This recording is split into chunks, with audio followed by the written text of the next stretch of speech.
Welcome to स्वाध्याय online academy. आज हम शुरू कर रहे हैं exercise 2.2 of linear equation in one variable. Part 1 में हमने कवर किए थे उसके 9 क्वेश्चंस।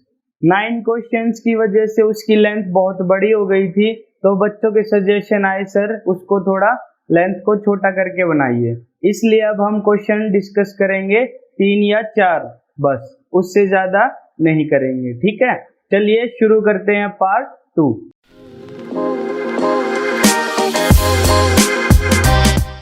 अब देखिए क्वेश्चन नंबर 10। क्वेश्चन नंबर 10 में हमें क्या दिया है? The number of boys and girls in a class are in the ratio 7:5। ठीक है, किसी क्लास में बॉयज और गर्ल्स हैं, किस रेशियो में? 7:5 में। ठीक है, the number of boys is 8 more than the number of girls। जितनी गर्ल्स हैं उससे बॉयज 8 ज्यादा हैं। ठीक है, तो सबसे पहले तो हमें ये पता होना चाहिए कि बॉयज और गर्ल्स हैं कितने कितने। अब उनका रेशियो दिया हुआ है, जो रेशियो होता है अगर उसके साथ मैं x लगा दूं साथ में दोनों के, तो वो बॉयज और गर्ल्स बन जाएंगे कि कितने कितने हैं। Let the number of boys be 7x। ठीक है, the number of girls 5x, क्योंकि रेशियो में दिए हुए हैं।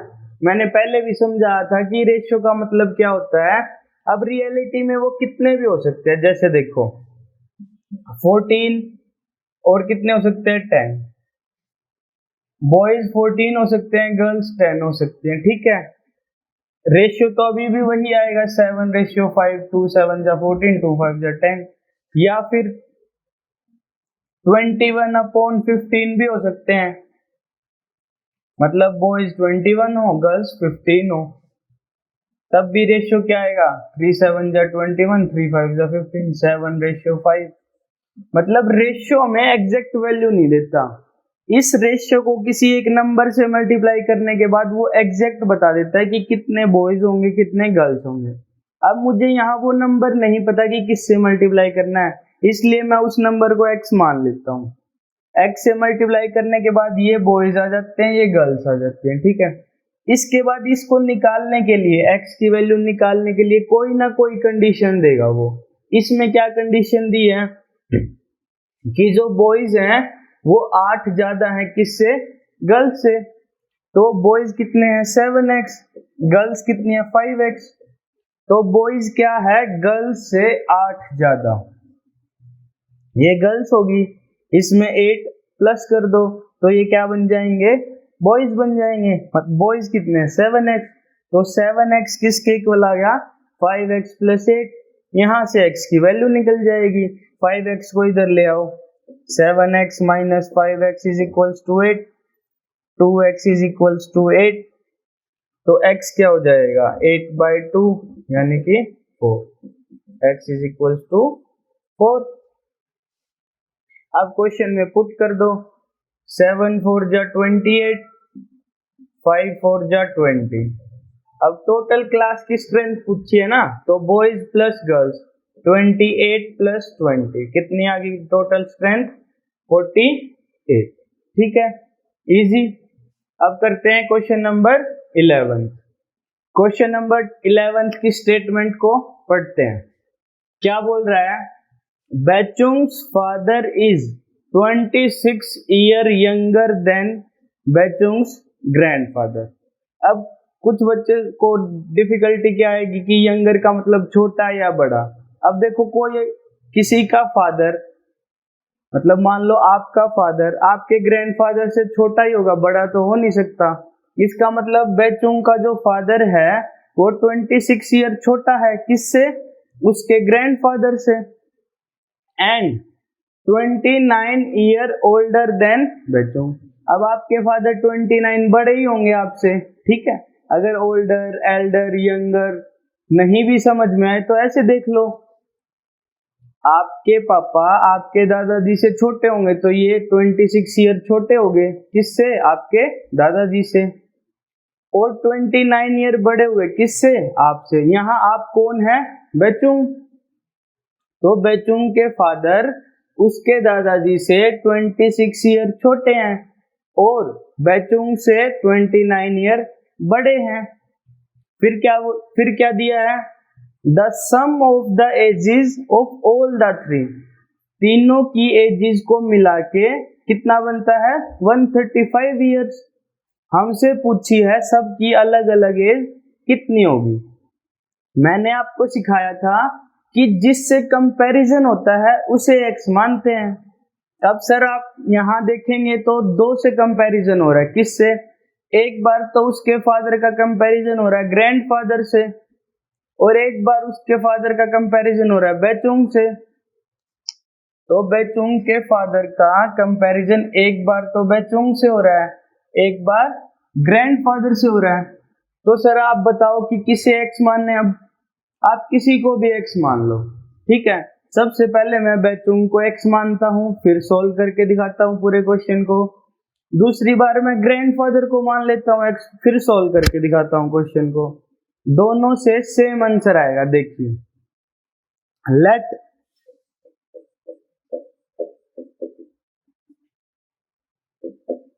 The age of Bhaichung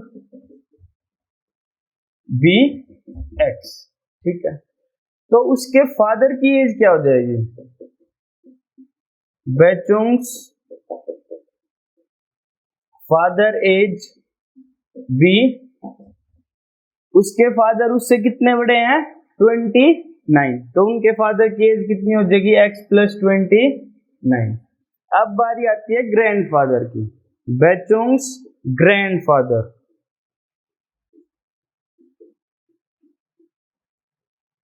B. अब देखो यहां बोला है कि बेचुंग के फादर उसके ग्रैंडफादर से 26 ईयर छोटे हैं, तो इसका मतलब क्या हुआ, उसके ग्रैंडफादर उससे 26 ईयर बड़े हैं। दोनों का एक ही मतलब है ना। जैसे मान लीजिए आपके फादर आपसे 26 ईयर बड़े हैं, इसी बात को मैं ये भी तो बोल सकता हूं कि आप अपने फादर से 26 ईयर छोटे हैं। यहाँ पे क्या बोला है, बेचुंग के जो फादर हैं वो 26 ईयर छोटे हैं उनके ग्रैंडफादर से। इसका मतलब उनके फादर से 26 ईयर बड़े होंगे। तो अगर मैं इस एज में, ये उसके फादर की एज है ना x प्लस 29, इसमें 26 और प्लस कर दूं तो ये उसके ग्रैंडफादर की एज बन जाएगी। क्यों, क्योंकि इसके ग्रैंडफादर से इसके फादर 26 ईयर छोटे हैं, तो इसकी फादर की एज में अगर 26 जोड़ दूंगा तो वो क्या बन जाएगा, ग्रैंडफादर की एज। अब हमें तीनों की एज पता चल गई। उसने कंडीशन दी है कि तीनों की एज का जब हम टोटल करते हैं, सम करते हैं, तो क्या आता है 135। तो करके देखते हैं sum, x plus 29 plus x plus 29 plus 26 is equals to 135। x plus x, 3 बार x है तो 3x प्लस 29 प्लस 29 कितना होगा 58 plus 26 is equals to 135। 58 plus 26, 8 और 6 14, 1 कैरी, 5 2 7 और 1 8 इज इक्वल्स टू 135। अब 3x कैसे निकलेगा, 135, ये 84 उधर चला जाएगा। क्यों, क्योंकि हमें x निकालना है, तो जो x के साथ प्लस में या माइनस में टर्म होती है उसको हम दूसरी साइड भेज देते हैं, ठीक है ना। तो 3x is equals to 5 minus 4 1, और 13 में से 5 गए, 13 में से 8 गए 5, तो x इज इक्वल्स टू 51/3। 3 1 जा 3, 3 1 जा 3, 3 7 जा 21, तो x क्या आ गया 17। इसका मतलब बेचुंग की एज कितनी है 17। उसमें इस 29 और प्लस कर दो, वो किसकी आ जाएगी, इसके फादर की। वो कितनी आएगी 46। उसमें 26 और प्लस कर दो, मतलब यहाँ पे 17 प्लस 29 प्लस 26, 17 प्लस 29 तो मैंने निकाला ही वो 46, उसमें 26 और प्लस कर दो, वो कितना आएगा 72। इसका मतलब है चूंकि 17 उसके फादर की 46 और ग्रैंडफादर की 72। अगर आपको चेक करना आपका आंसर ठीक आया है या नहीं, तो आप इन सब वैल्यूज को कंडीशन में रख दो, किसमें, कि भाई इन तीनों का टोटल 135 बनना चाहिए। आप चेक कर लो इनको ऐड करके, क्या 135 बन रहा है, इनका तो बन रहा है। अगर आपका नहीं बन रहा तो क्वेश्चन गलत हो गया, कहीं आप कैलकुलेशन को चेक करना जाके, ठीक है। अब करते हैं उस मेथड से जिसमें बच्चों ने माना है कि ग्रैंडफादर की x होगी, ठीक है। मैंने बताया था ना किसी को भी x मान सकते हैं जिससे कंपैरिजन हो रहा है।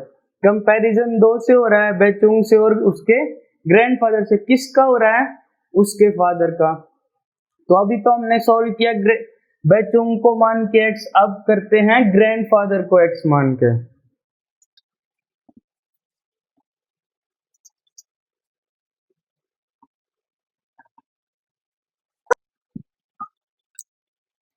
अब मान लेते हैं उसके ग्रैंडफादर की एज कितनी है x। Let the age of Bhaichung's grandfather be x। अब उसके ग्रैंडफादर की कितनी मान ली x, तो उसके फादर की कितनी हो जाएगी, the age of Bhaichung's father be. अब उसके ग्रैंडफादर से उसके फादर कितने छोटे हैं, 26, तो इसके ग्रैंडफादर की एज से 26 माइनस कर दूंगा, तो किसकी आ जाएगी, उसके फादर की। और बेचुंग्स की एज कितनी आएगी, द एज ऑफ बेचुंग्स बी। अब उसके पापा उससे 29 बड़े हैं, तो वो अपने पापा से 29 छोटा होगा, तो उसके पापा की एज कितनी है, x माइनस 26। इसमें से मैं अगर 29 और माइनस कर दूं तो वो किसकी एज आ जाएगी, बेचुंग्स की। अब तीनों की एजेस आ गई। अब कंडीशन भी वही सेम है, क्या, कि तीनों की एजेस का सम 135 है। कर दीजिए तीनों का sum 135, x plus x minus 26 plus x minus 26 minus 29 is equals to 135। x plus x plus x 3x minus 26 minus 26 minus 29। या तो आप ये कर सकते हैं इन सबको उधर भेज दो, या फिर तीनों को प्लस कर दो, साइन किसका आएगा, माइनस का। क्यों आएगा, क्योंकि तीनों माइनस के हैं, माइनस माइनस प्लस, साइन किसका आएगा, माइनस का। तो 26 कितना हो जाएगा, 52, फिर माइनस 29, साइन माइनस का आएगा, इज इक्वल टू 135।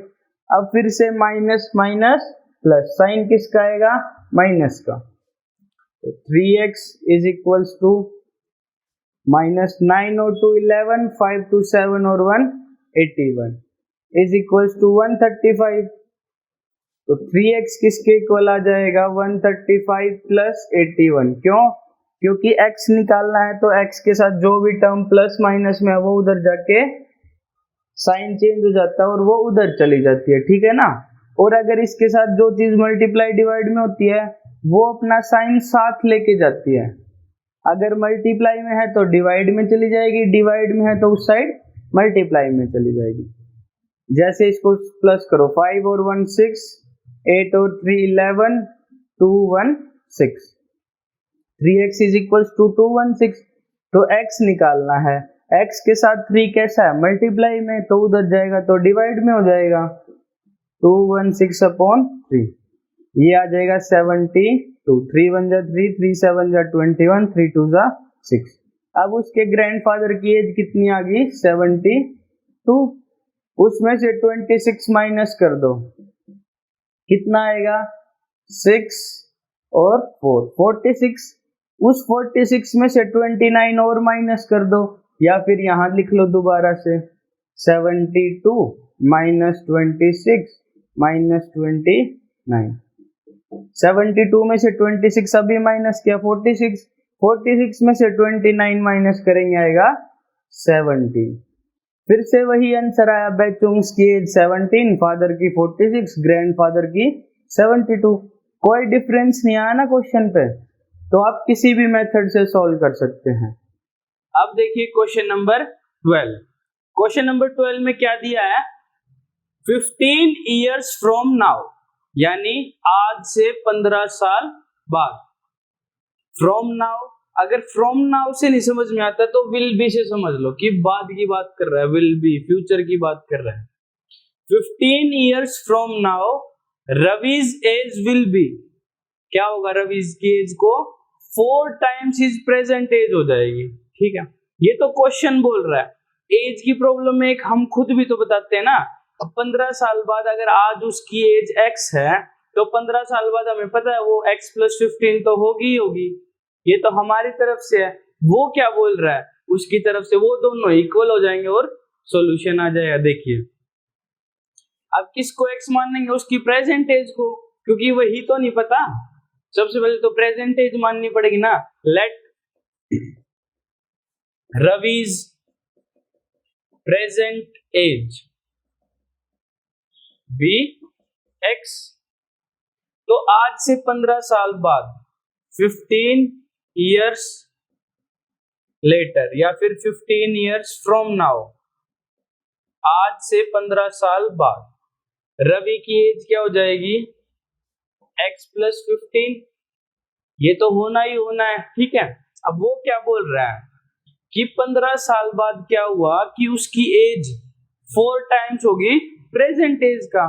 इसका मतलब जो ये x प्लस 15 है ये किसके इक्वल आई, 4 times of present age. Present age क्या है x, तो 4 टाइम्स ऑफ x। बन गई एक लीनियर इक्वेशन, सोल्व कर दो। x plus 15 is equals to 4x। अब देखो, अब x को उधर लेके जाएंगे। ठीक है, क्यों, क्योंकि x वाले एक जगह लेने हैं और कांस्टेंट एक जगह लेने हैं, तो अब x उधर जाएगा। अब x भी तो प्लस में है, 15 के साथ प्लस में ही तो है x, यहाँ प्लस लिख सकते हैं ना। तो जब ये उधर जाएगा तो माइनस का हो जाएगा, तो 15 is equals to 4x minus x, मतलब 15 इज इक्वल्स टू 3x। और मैंने पहली वीडियोस में आपको बताया था कि 15 इज इक्वल्स टू 3x और 3x इज इक्वल्स टू 15, ये दोनों एक ही बात है। ऐसे भी लिख सकते हैं, ऐसे भी लिख सकते हैं, तो मैंने इसको ऐसे लिख लिया।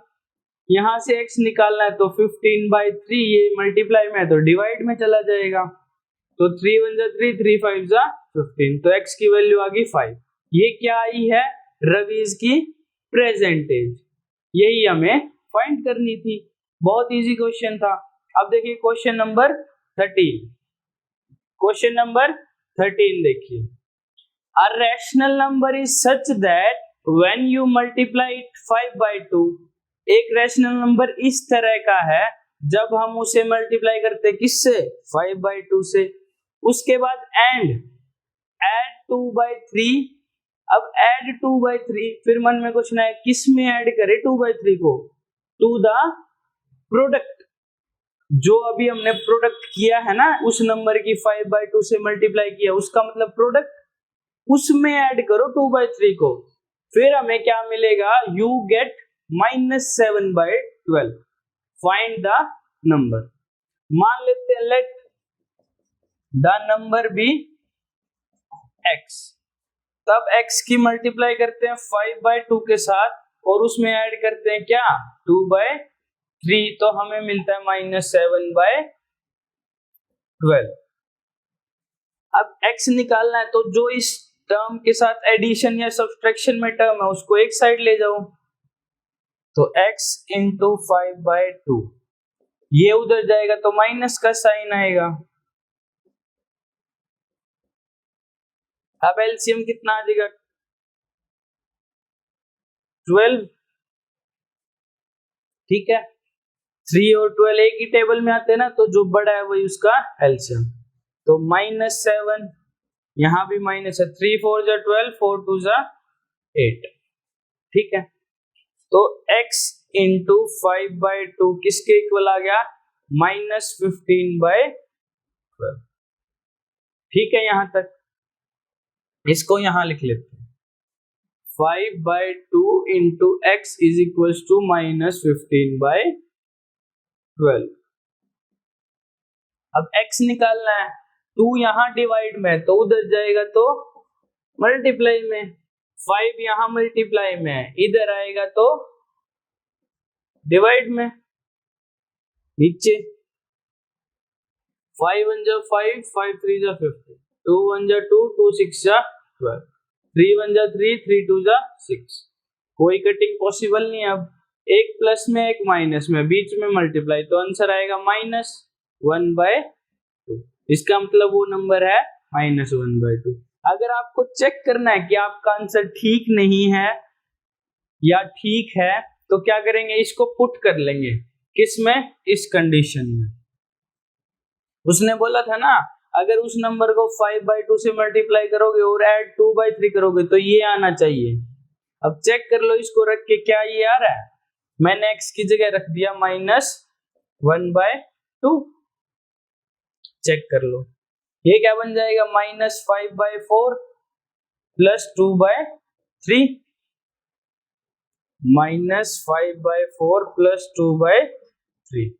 एलसीएम लो इसका, कितना आएगा एलसीएम 12, तो ये बन जाएगा -15, क्योंकि माइनस का भी तो साइन है साथ में। 4 3 जा 12, 3 5 जा 15, प्लस